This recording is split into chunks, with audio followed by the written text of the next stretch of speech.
bienvenidos a una edición más de Info Capital Humano. El día de hoy me encuentro con Nicanor Leonov, quien es gerente general de Adam Miló, y nos va a hablar sobre la confiabilidad y la prevención de la delincuencia laboral. ¿Qué tal? Bienvenido, Nicanor. Muchas gracias. Buenos días. Bueno, para definir a las personas que todavía no conocen qué es la delincuencia laboral, ¿puedes contarnos más sobre este tema? Sí, mira, básicamente delincuencia laboral son todos los comportamientos negativos que lamentablemente toda empresa puede encontrar en sus colaboradores, que al final terminan causando algún tipo de daño a la empresa. Para cuando nosotros hablamos de la delincuencia laboral, lo dividimos en general tres categorías. La primera, la principal, todo lo relacionado al cumplimiento de las normas, de las reglas. Ahí entran, por ejemplo, todos los problemas relacionados al mal manejo de información, a la baja disciplina, temas de fraude, de corrupción, robo, o sea, todas las conductas negativas en ese aspecto. La segunda categoría es más relacionada a temas interpersonales, todo lo que es el maltrato de personas. Pueden ser a clientes, a mis colegas, a mis jefes. Ahí entra todo lo que es la violencia, acoso sexual, diferentes conductas inadecuadas. Y la tercera categoría es más relacionada a temas de adicciones. Sabemos que problemas de drogas, de alcohol, adicción a apuestas pueden generar lógicamente problemas a la organización, tanto de manera directa, por el mal desempeño de la persona, como de manera indirecta, por ejemplo, la persona que tiene necesidades urgentes por su necesidad de comprar drogas o alcohol, y bueno, puede llegar a cometer ciertos delitos en la empresa como consecuencia. Yo como empleador, ¿cómo puedo identificar esos comportamientos de mis colaboradores? Mira, lo que hay que ser consciente antes que nada es que el mundo de los riesgos, lo que llamamos riesgos psicolaborales, es un mundo que va paralelo al mundo tradicional de recursos humanos, porque el mundo tradicional de recursos humanos se enfoca mucho en el desempeño profesional. O sea, hacemos entrevistas de competencia, aplicamos pruebas, todas cosas muy importantes para identificar el desempeño futuro del candidato cuando sea empleado. Pero hay otro lado, que es el lado de la delincuencia laboral, el potencial de delincuencia laboral, que en muchas organizaciones todavía no se da suficiente enfoque. Entonces, ¿qué es lo que pasa? A veces podemos tener un empleado que tiene un desempeño muy bueno, puede ser un vendedor estrella, pero lamentablemente paralelo a eso puede estar robando de la empresa. Entonces, lo primero que tienen que entender las organizaciones es que hay que darle enfoque a lo que son los riesgos psicolaborales de la persona, a través de lo que son sus valores, su personalidad, sus patrones de conducta, y eso es en lo que nosotros nos enfocamos en nuestras evaluaciones, básicamente. ¿Y qué herramientas puedo utilizar para identificarlos? Ok, mira, como toda evaluación, lógicamente hay que cubrirla por varios lados. Nuestro principal oferta, nuestro principal servicio es lo que es la prueba Veritas. Veritas es una prueba online que fue desarrollada en Israel por Adam Miló hace más de 15 años, que lo que hace básicamente es a través de un cuestionario interactivo y dinámico identificar estos riesgos potenciales, sean candidatos o empleados actuales, a través de tres factores, como los que mencioné: la personalidad, los valores y patrones de conducta.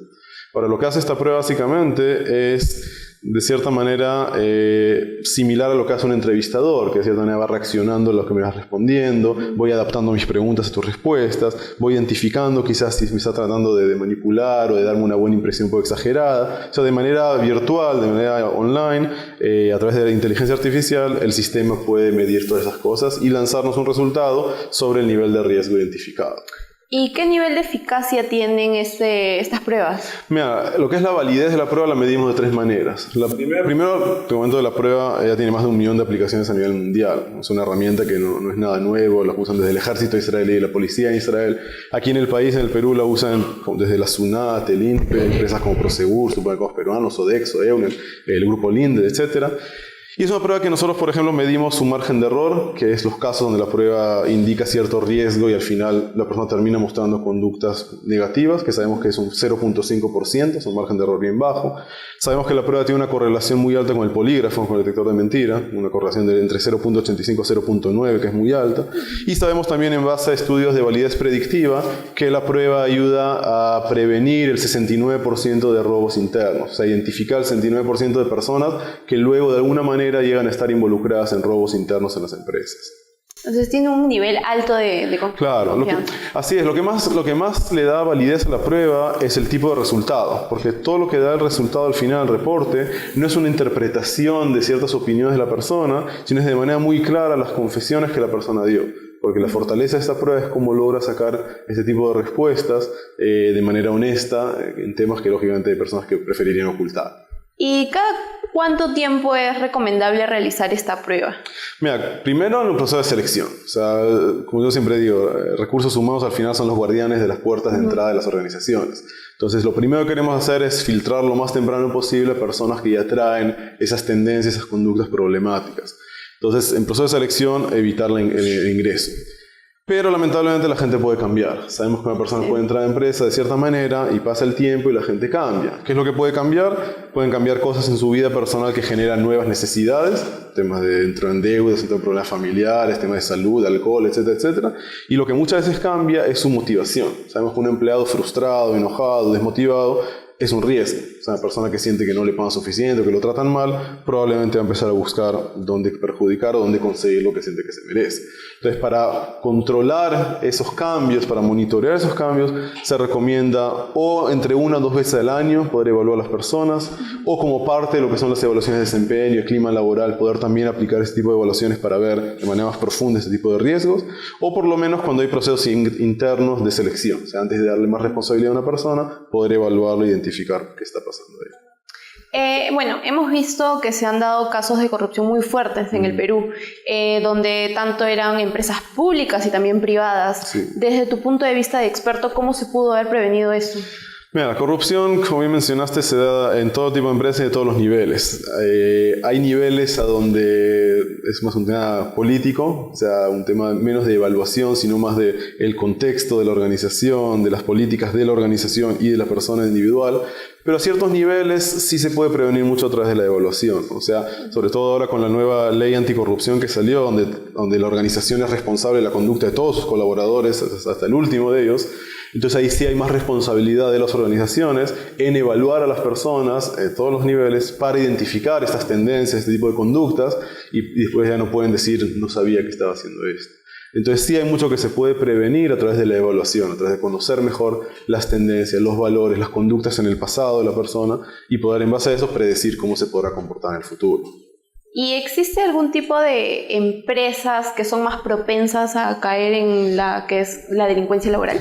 La verdad que no, porque toda empresa que tiene colaboradores, que tiene empleados, se pueden dar estas conductas. Lo que sí va a variar entre las industrias es el tipo de conductas. Por ejemplo, cuando hablamos de la industria de retail, ahí más que nada se da el tema del robo, el robo interno. O sea, cuando hay productos pequeños, costosos, la tentación es alta, hay mucho robo. Cuando hablamos, por ejemplo, de empresas más financieras o de seguros, y es un poco más sofisticada, es un tipo de fraude más, o corrupción. Cuando hablamos, por ejemplo, de colegios, hospitales, hay a veces la preocupación de acoso sexual, el maltrato de los pacientes, de los clientes, de los estudiantes. O sea, cada industria realmente tiene diferentes riesgos, diferentes problemas, pero al final lo que todos tienen en común es el factor humano. O sea, al final estamos hablando de la persona, de sus valores, de su compromiso, de su integridad.